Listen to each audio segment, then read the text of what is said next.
you mentioned events. What things do you have coming up Yep. soon? So we do a local author signing last Saturday of every month. We found that if we keep the event special and only once a month, then it becomes a special event. We get more people in the door.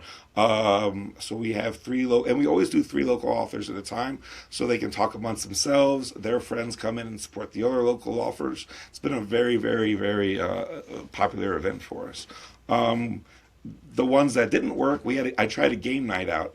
Second Saturday of every month, 8 to 9 o'clock. We stay open late. We have wine. We have snacks. We're a community place. Come play some games. Nobody showed up. Oh, Oh, it's like, okay, that one did not work.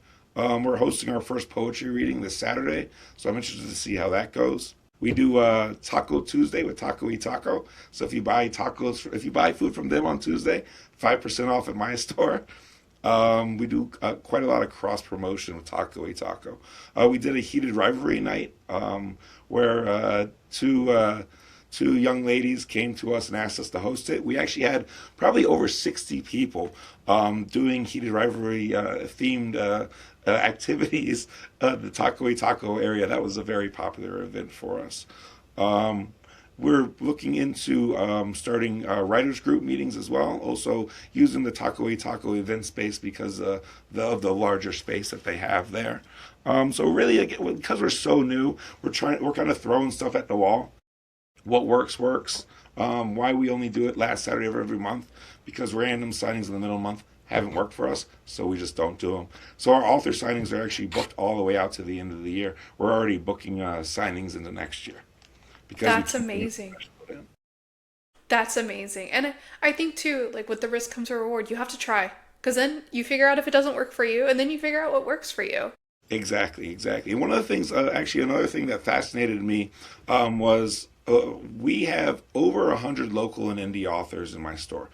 Easily over 100 Las Vegas based authors. And I would never fathom that was that many locally based, independently published authors. And so, really just trying to promote the local authors and get their books to sell. Local author shelf is growing almost weekly. We get a new local author because word is now spread. And they come in here and we get them in our shelves. We take it all for sure.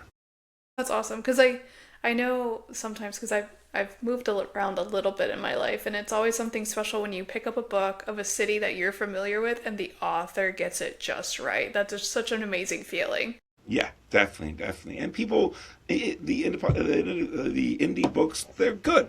They're usually good. And people like supporting independent authors. That Dungeon Crawler Carl, that's so popular right now, started out, I believe, as a self-published. I could be incorrect about that, but I remember there was some story about him having a different publishing deal before it, came out in this massive series that I have up there now.